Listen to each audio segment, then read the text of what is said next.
Hello students, class six last term पे मैंने आपको ज्योग्राफी का चैप्टर नंबर 5 की वीडियोस प्रोवाइड कराई थी। आज हिस्ट्री में चैप्टर नंबर 5 स्टार्ट कर रही हूँ, द वैदिक एज। तो वेद तो आपने सुने ही होंगे। वेद 4 होते हैं, ऋग्वेद, यजुर्वेद, सामवेद एंड अथर्ववेद। ये इंडस वैली सिविलाइजेशन के पीरियड के बाद वैदिक एज आई थी। उस समय पर इनका कंपोजिशन हुआ था और इस टाइम को जाना जाता है 1500 से 600 BCE के बीच का टाइम, और इसको वैदिक एज कहा जाता है। वेदास, वेद का मतलब होता है, ये एक संस्कृत वर्ड है जिसका जो निकला है विद से। विद मतलब जानना, और वेद का मतलब होता है नॉलेज। चारों वेद संस्कृत में लिखे गए हैं और देवी देवताओं की प्रशंसा के लिए हाइमन्स इनमें है, श्लोक इनमें है। पुराना सबसे जो वेद है, सबसे पहले जो वेद लिखा गया वो है ऋग्वेद, जो 3500 ईयर्स पहले कंपोज किया गया था। ऋग्वेद के अंदर हजारों हाइमन्स हैं जिनको सूक्त कहा जाता है। सूक्ता का मतलब होता है वेल सेड, सही कहा। इसमें 3 इम्पोर्टेंट गॉड्स का मेंशन किया गया है, अग्नि, इंद्र और वरुण। अग्नि fire God, Indra rain God और वरुण स्काई गॉड। ऋग्वेद के को डिवाइड किया गया है 10 मंडल्स में, जिसके अंदर 1028 हाइमन्स श्लोक्स हैं और ये ऋषियों ने लिखा है। ऋग्वेद एक लिटरेरी सोर्स के रूप में भी माना जाता है, मतलब उससे हमें रिटन फॉर्म में पुराने टाइम के बारे में पता चलता है। जैसे कि हम जानते हैं रिटन सोर्स जो हैं वो एक इम्पोर्टेंट रोल प्ले करते हैं अपने टाइम की इन्फॉर्मेशन देने में, पास्ट की इन्फॉर्मेशन देने में। तो देखते हैं कि हिस्टोरियंस को क्या मिला पास्ट के बारे में, इसकी स्टडी से ऋग्वेद को देख करके, ऋग्वेद को स्टडी करके क्या पता चलता है।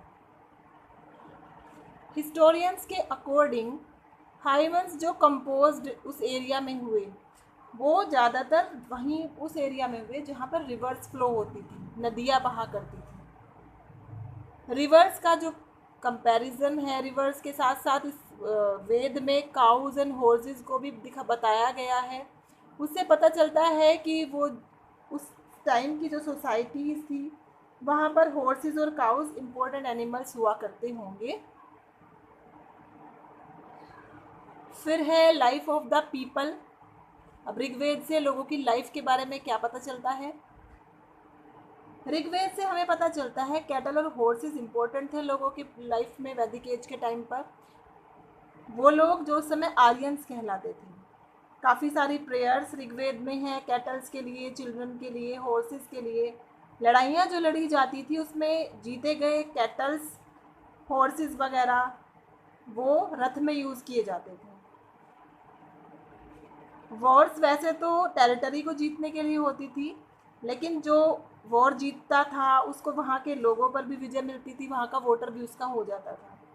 लैंड जो कैप्चर की जाती थी वो कल्टीवेशन में यूज़ होती थी, खेती बाड़ी में यूज़ होती थी, और जो लोग थे वहाँ के, जो पब्लिक हुआ करती थी उस एरिया की, वो वर्कर्स हुआ करते थे, बन जाते थे, और वाटर का यूज़ एग्रीकल्चर के लिए किया जाता था। वॉर में जीती गई चीज़ों को डिवाइड किया जाता था अलग अलग पार्ट्स में। अच्छा जो पार्ट था उसको लीडर रख लेते थे, कुछ प्रीस्ट को दे दिया जाता था और बाकी बचा हुआ लोगों के बीच बांट दिया जाता था।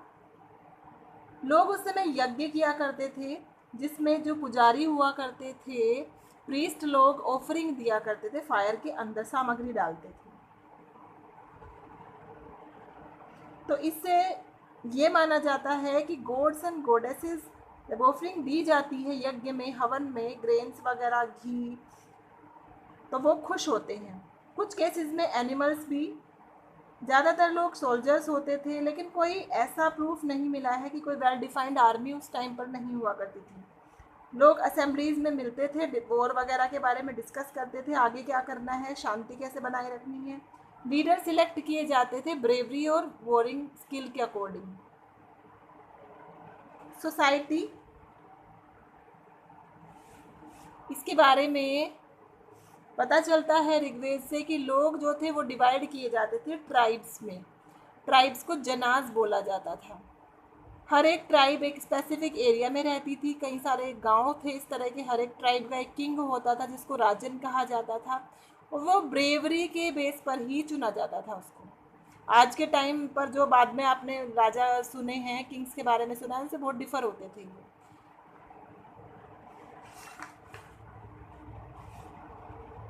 ये एक छोटे एरिया को कंट्रोल करते थे। 2 असेंबलीज होती थी, सभा एंड समिति। ऐसा लगता है कि सभा जो थी वो असेंबली हुआ करती होगी शायद लीडर्स की, और उसमें एल्डर्स लोग, बड़े लोग, बुजुर्ग लोग हुआ करते होंगे, और समिति में एक जनरल असेंबली थी जिसमें कि हर एक फैमिली का कोई ना कोई होता था। सभी इंपॉर्टेंट इश्यूज डिस्कस किए जाते थे इन असेंबलीज में।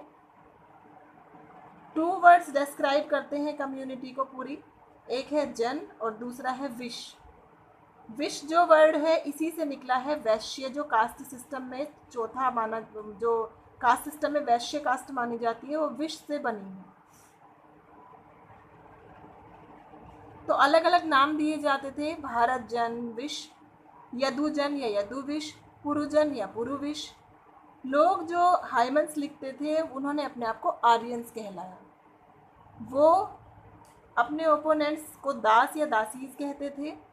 दास वो लोग होते थे जो सेक्रीफाइसेस किया करते थे उन लोगों के लिए, आर्यंस के लिए। उनकी लैंग्वेज डिफरेंट होती थी आर्यंस से। बाद में दास टर्म का मतलब होने लगा स्लेव। स्लेव्स वो मैन या विमेन थे जो वॉर में कैप्चर किए गए थे, और उन्हें वो काम करना होता था जो उनका मास्टर उनसे करवाना चाहता था।